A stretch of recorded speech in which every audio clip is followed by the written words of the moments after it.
Halo, selamat berjumpa dengan saya Bapak Remo Huta Barat. Kali ini kita akan membahas matematika peminatan dengan tema grafik fungsi trigonometri.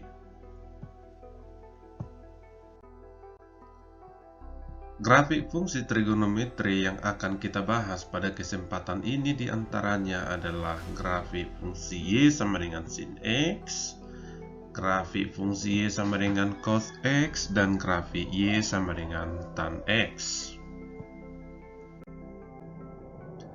Sebelum kita masuk menggambar grafik fungsi trigonometri tersebut, ada baiknya kita memperhatikan jenis-jenis atau macam-macam dari fungsi-fungsi trigonometri tersebut.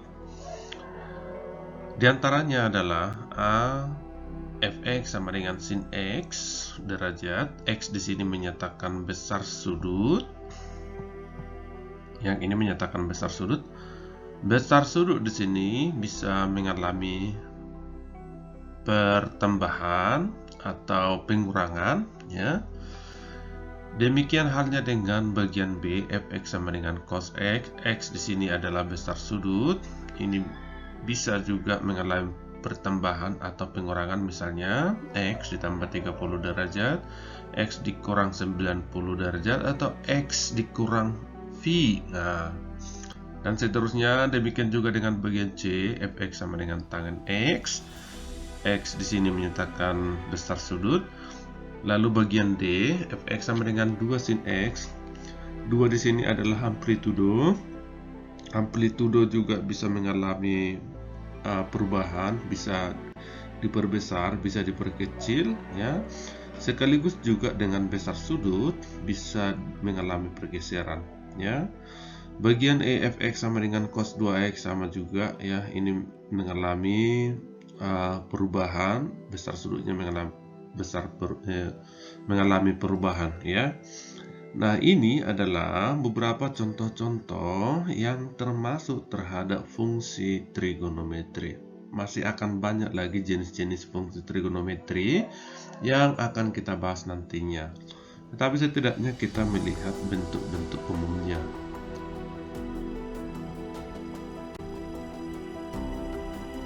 Sebelum kita bahas tentang fungsi trigonometri, ada baiknya kita review kembali tentang matematika wajib, khususnya sudut-sudut berelasi. Karena kemampuan ini nanti akan kita gunakan untuk menentukan titik-titik koordinat dari fungsi atau grafiknya. Contohnya, satu fungsi trigonometri ditentukan oleh fungsi fx sama dengan cos x derajat. Itu nilai fungsi f untuk x sebagai berikut. A, x sama dengan 60, B, x sama dengan 150, dan C, x sama dengan 225. Kita akan melihat penyelesaiannya. Ditentukan tadi fungsinya. Fungsi trigonometrinya adalah cos x derajat. Maka untuk A, F 60 derajat, maka kita tinggal substitusikan besar sudutnya, kita ganti X-nya menjadi 60, sehingga cos 60 derajat sama dengan setengah. Ini masih kita ingat sudut-sudut istimewa, ya. Kosinus itu dimulai dari 1, ya. 1 kosinus 0 itu 1, kosinus 30, setengah akar 3, setengah akar 2, kemudian setengah, kemudian 0, ya, kalau 90. Diingat kembali. Kemudian yang bagian B, fx 150, x di sini kita substitusi juga, sehingga kosinus 150 derajat sama dengan min setengah akar 3. Nah, untuk bagian B ini kita mempergunakan sudut-sudut berelaksi, ya. Kemudian bagian C, F 225 sama dengan cos 225 derajat, kita substitusikan, maka hasilnya adalah min setengah akar 2. Khusus bagian B dan bagian C akan kita bahas lebih lanjut di slide selanjutnya. Barangkali ada anak-anak didik kami yang belum mengetahui kok dari mana min setengah akar 3, min setengah akar 2. Bagian B, Kosinus 150 derajat ini kalau kita ingat sudut-sudut berelasi bisa kita ubah menjadi cos 180 dikurang 30. Mari kita lihat kuadran-kuadran dan sudut ya, sudut-sudut berelasinya. Ini kuadran yang pertama. Di sudut berelasi berlaku rumus 90 derajat dikurang alfa. Alfa di sini harus lebih kecil dari 90 derajat ya. Di kuadran yang kedua ada dua rumus, bisa kita pergunakan 90 derajat ditambah sesuatu. Ini berarti menggambarkan di kuadran yang kedua ya. Kalau 90 derajat ditambah sesuatu atau 180 derajat dikurang alfa. Ini juga menggambarkan di kuadran yang kedua ya. Demikian halnya dengan di kuadran yang ketiga, ini rumusnya, dan di kuadran yang keempat ini rumusnya. Nah, kita hanya mereview saja. Oke. Nah, jadi kalau tadi 150 derajat berarti kita mempergunakan rumus yang ini atau yang ini. Nah, sekarang kita akan mempergunakan dulu rumus yang 180 derajat. Oke, ingat kalau cos ketemu 180 derajat, ini 2 kali 90. Kemudian 4 kali 90 berarti 360 ya. Kemudian 6 kali 90 540. Ingat, kalau cos ketemu sudut-sudut yang seperti yang saya katakan tadi, maka cos tetap cos. Lalu kita ambil besar sudut di sini. Berarti cos tetap cos, lalu ambil 30 derajat. Min ini tidak usah dihiraukan, cos 30. Nah, sekarang muncul pertanyaan, ini minusnya dari mana? Ya, minus ini muncul dari besar sudut ini. Ya, besar sudut. Nah, besar sudutnya tadi 150 derajat. Ingat konsepnya, di kuadran pertama semua positif. Di kuadran yang kedua hanya sinus dan kebalikannya yang positif, dan di kuadran yang ketiga hanya tangen dan kebalikannya yang positif. Kemudian kuadran yang keempat hanya kosinus dan kebalikannya yang positif. Makanya ada istilah semua sin, tan, cos ya. Nah, tadi di kuadran kedua kosinus itu negatif, makanya muncul negatif ya. Kosinus 30 yaitu setengah akar 3, sehingga menjadi min setengah akar 3. Nah, itu dia. Nah, sekarang bagaimana kalau seandainya sudut 150 derajat ini kita ketemukan dengan 90 derajat? Tadi kan ada dua rumus kita ya. Oke, nah sekarang cos 150 ini kita ketemukan dengan sudut 90 derajat ya. Cos 90 ditambah berapa lagi supaya 150, yaitu 60 ya. Lihat, kalau kosinus 3 cos itu ketemu 90, 1 kali 90. Cos ketemu dengan 3 kali 90 berarti 270. Cos ketemu dengan 5 kali 90 ya, berarti 450 ya. Maka cos berubah menjadi sin. Kalau seandainya sin kian di sini dengan di sini, maka sin berubah menjadi cos. Ingat itu. Kalau tan berubah menjadi kotangen, ya. Ingat itu, bro.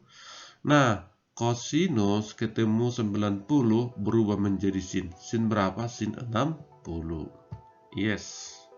Nah, minusnya datangnya sama, ya. Kita lihat besar sudutnya, asal usul sudutnya.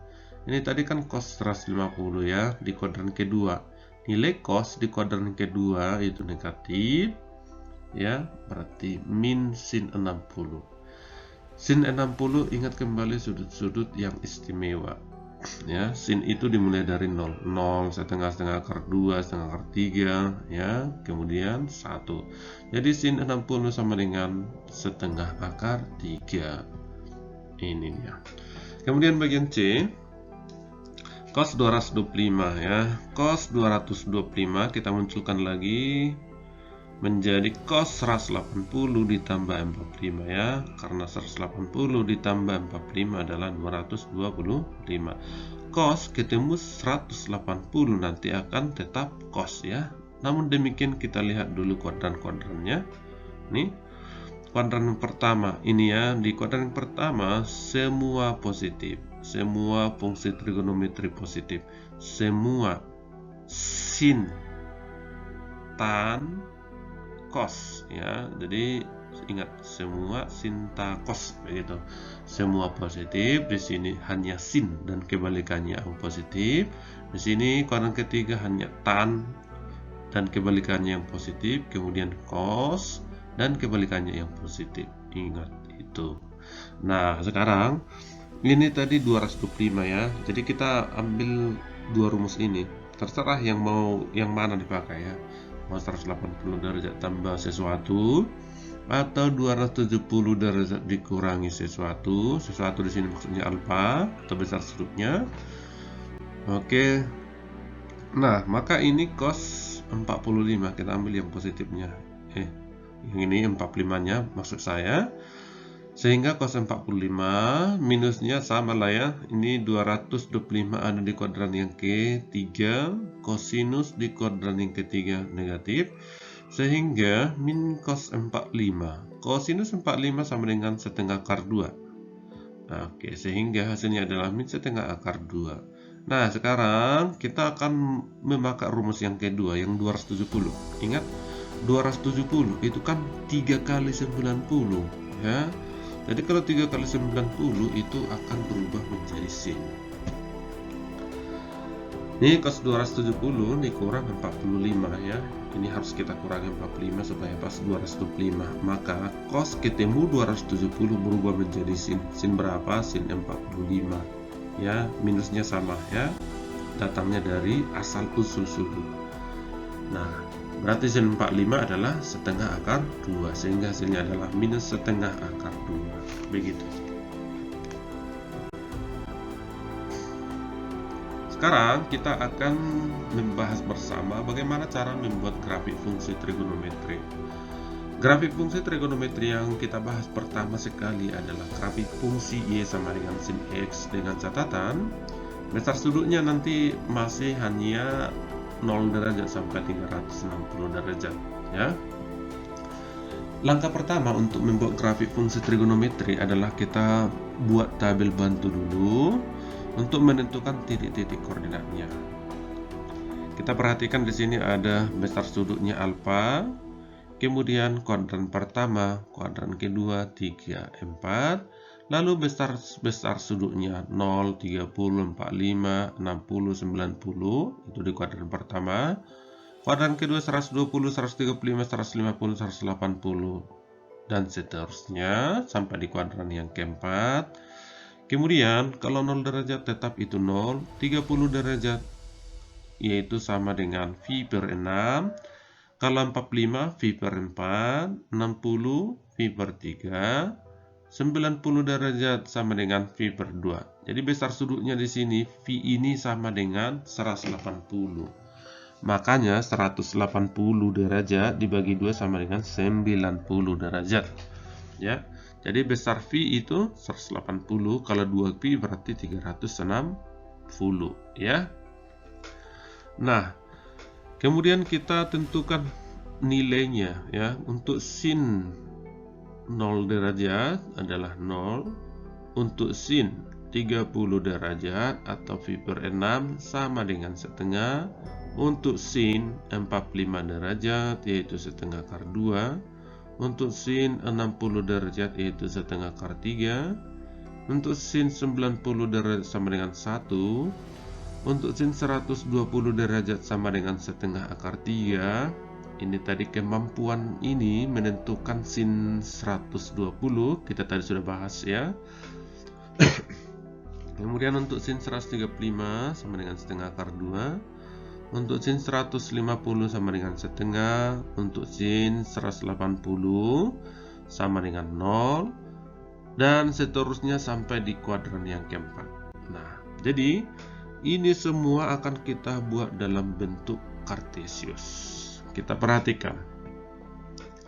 Pertama, kita siapkan dulu bidang untuk menggambar. Ini sumbu X dan sumbu Y. Kemudian pada sumbu X kita bagi 4 ya, untuk kuadran yang pertama, kuadran kedua, kuadran ketiga, dan kuadran yang keempat ya. Ada nggak kuadran yang kelima? Ada. Berarti itu sama aja sebenarnya kuadran yang pertama lagi. Balik lagi ya. Oke, siapa tahu ada pertanyaan seperti itu.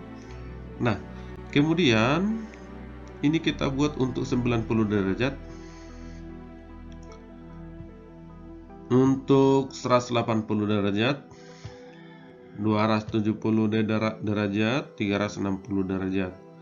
Antara 0 derajat sampai 90 derajat ini kita bagi 2, bagi 3 maksudnya, ini bagi 3 bagian yang sama ya.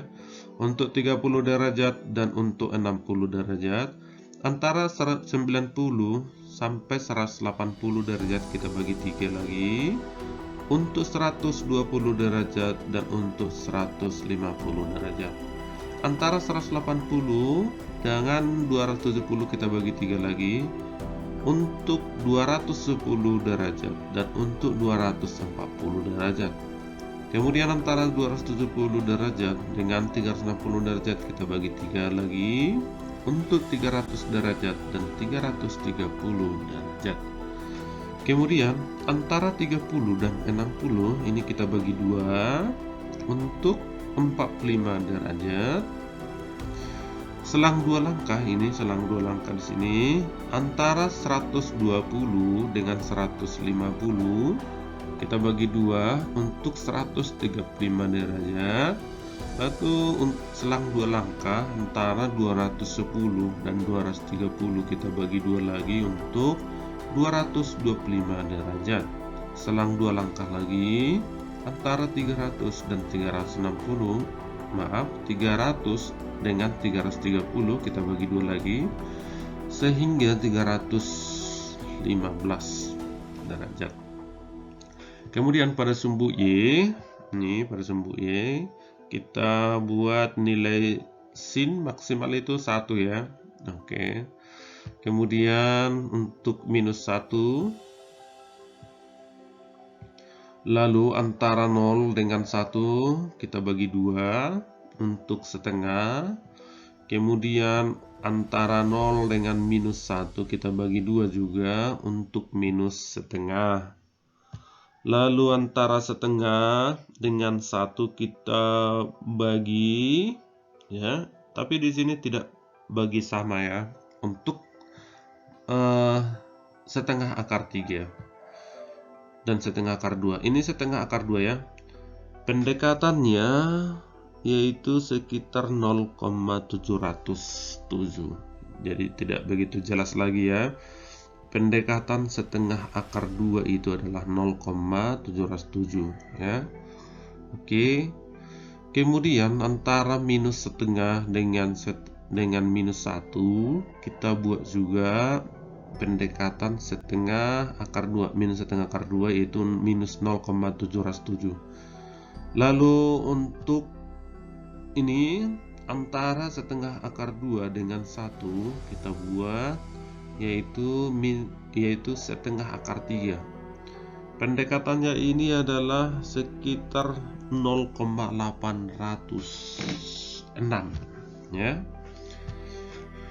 Kemudian antara min setengah akar 2 dengan minus 1 kita buat lagi untuk min setengah akar 3. Pendekatannya adalah minus 0,860. Nah, setelah ini kita siapkan, lalu kita tempatkan titik-titik koordinatnya pada Kartesius. Pada saat 0 derajat nilai sinnya adalah 0, maka ini tempatnya atau titik koordinatnya. 30 derajat ya, nilainya adalah setengah. Di sini nilainya ini kita hubungkan ya. Kemudian 45 derajat nilainya adalah setengah akar 2. Kita hubungkan lagi. Lalu untuk 60 derajat nilainya adalah setengah akar 3. Lalu untuk 90 derajat nilainya adalah 1. Kemudian kita ke kuadran yang kedua. Jadi ini kuadran pertama ya. Kuadran kedua, Untuk sudut 120 derajat, hasilnya adalah setengah akar 3. Kita hubungkan lagi. Untuk 135 derajat, nilainya adalah setengah akar 2. Lalu untuk 150 derajat, nilainya adalah setengah. Kita hubungkan lagi. Kemudian untuk 180, nilainya adalah 0. Jadi tetap di sini, ya. Inilah kuadran yang kedua. Nah, sekarang untuk kuadran yang ketiga. Untuk 210, nilainya adalah setengah. Lalu untuk 225, nilainya adalah min setengah akar 2. Kemudian untuk 240, nilainya adalah min setengah akar 3. Lalu untuk 270, hasilnya adalah minus 1. Inilah kuadran yang ketiga. Sekarang kuadran yang keempat. Nih, 300 nilainya adalah min setengah akar 3. Kemudian 315 nilainya min setengah akar 2. 330 nilainya adalah setengah. Dan kemudian untuk 360 adalah 0. Jadi nilainya di sini. Nah, inilah kuadran yang keempat. Nah, jadi ini dia satu gelombang, ya. Nah, ini satu gelombang. Kalau seandainya kita lanjut di sini, tentu ini balik lagi ke kuadran pertama atau berulangan dari gelombang yang ini.